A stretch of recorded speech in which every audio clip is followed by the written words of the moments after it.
हजरत अदिसा रहमतुल्लाह अलैह ये ताबी हैं। ताबी उसे कहते हैं जिसने सहाबी रसूल को देखा हो, और सहाबी रसूल उसे कहते हैं जिसने ईमान की हालत में अल्लाह के रसूल सल्लल्लाहु अलैहि वसल्लम को देखा हो।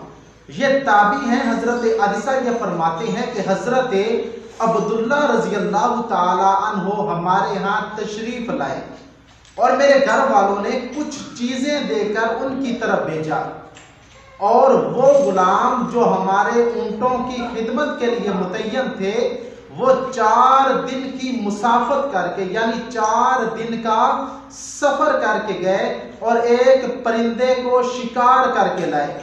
हजरत अदिसा फरमाते हैं मैं वो परिंदा भी लेकर हजरत अब्दुल्ला की खिदमत में हाजिर हुआ। हजरत अब्दुल्ला रजी अल्लाह ताला अन्हु ने फरमाया कि ए अदिसा ये परिंदा कहां से लाए हो? हजरत अदिसा रहमतुल्लाह अलैह फरमाते हैं कि मैंने कहा कि हमारे गुलाम 4 दिन की मुसाफत करके 4 दिन का सफर करके गए, यानी किसी जंगल के इलाके में गए, वहां से इस परिंदे को शिकार करके लाए हैं। हजरत अब्दुल्ला रजी अल्लाह ताला अन्हु फरमाते हैं कि मेरी दिली आरजू है, मेरी दिली ख्वाहिश है, मेरी दिली तमन्ना है, मैं चाहता हूं कि जहां से इस परिंदे को शिकार करके लाया गया है, यानी जिस तरह का वो जंगल का इलाका है, मेरा जी चाहता है कि मैं वहां पर चला जाऊं और मैं वहां पर तन्हा रहूं, ना कोई मुझसे मिले ना मैं किसी से मिलूं, ना कोई मुझसे मिलने के लिए आए ना मैं किसी से मिलने के लिए जाऊं, यहां तक कि अल्लाह से जा मिलूं, यहां तक कि अल्लाह रब्बुल इज्जत से जा मिलूं। इसी तरह एक ताबी है हजरत कासिम रहमतुल्लाह अलैह, वो फरमाते हैं कि एक शख्स हजरत अब्दुल्ला की खिदमत में हाजिर हुआ और अर्ज की कि मुझे कुछ वसीयत फरमा दे। हजरत अब्दुल्ला रजी अल्लाह ताला अन्हु ने फरमाया कि आप अपने घर में रहा करो, यानी बाहर ना निकला करो, अपने घर में ही रहा करो और अपनी जुबान को रोक के रखो। हम जो अपनी जुबान से फजूल बातें करते हैं, फजूल वक्त जाया करते हैं, किसी को गाली दे लेते हैं, किसी को बुरा भला कह लेते हैं, इसी जुबान से किसी का दिल दुखा लेते हैं, तो फरमाया कि इसलिए अपनी जुबान को रोक के रखो, और फरमाया कि अपनी खताओं को याद करके रोया करो।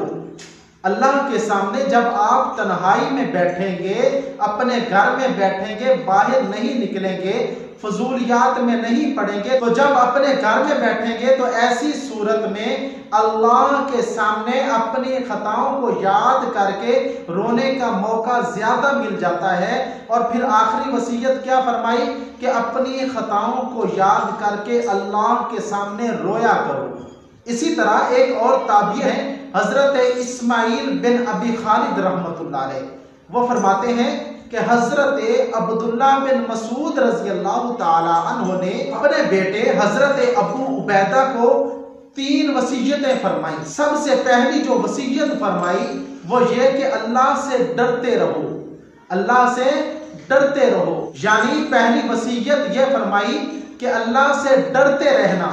और दूसरी वसीयत क्या फरमाई, वो भी यही कि अपने घर में रहा करो, बाहर ना निकला करो, लोगों की बैठकों पे जाकर बैठना और फजूलियात और फजूल बातों में पड़ना, इनसे बचा करो, अपने घर में रहा करो। और तीसरी वसीयत क्या फरमाई कि अपने रब के सामने अपनी खताओं को याद करके रोया करो। और इसी तरह एक सहाबी रसूल है हजरत हुज़ैफा रज़ी अल्लाह ताला अन्हु, वो फरमाते हैं कि मेरी दिली आरजू है, मेरी दिली तमन्ना है, मेरी दिली ख्वाहिश है। ख्वाहिश क्या है आप सुने के हैरान हो जाएंगे। वो फरमाते हैं कि मेरी दिली ख्वाहिश ये है कि मुझे कोई ऐसा शख्स मिल जाए, मुझे कोई ऐसा बंदा मिल जाए जो मेरे कारोबार को संभाल ले और मैं दरवाजा बंद करके अपने घर में बैठ जाऊं। और फरमाया कि ना कोई मुझे मिलने के लिए आए और ना मैं किसी से मिलने के लिए जाऊं, यहां तक कि मैं अपने अल्लाह से जा मिलूं। ये थे सहाबाए किराम रिज़वानुल्लाहि अलैहिम अजमाइन, जिनकी तरबियत खुद रसूलुल्लाह सल्लल्लाहु अलैहि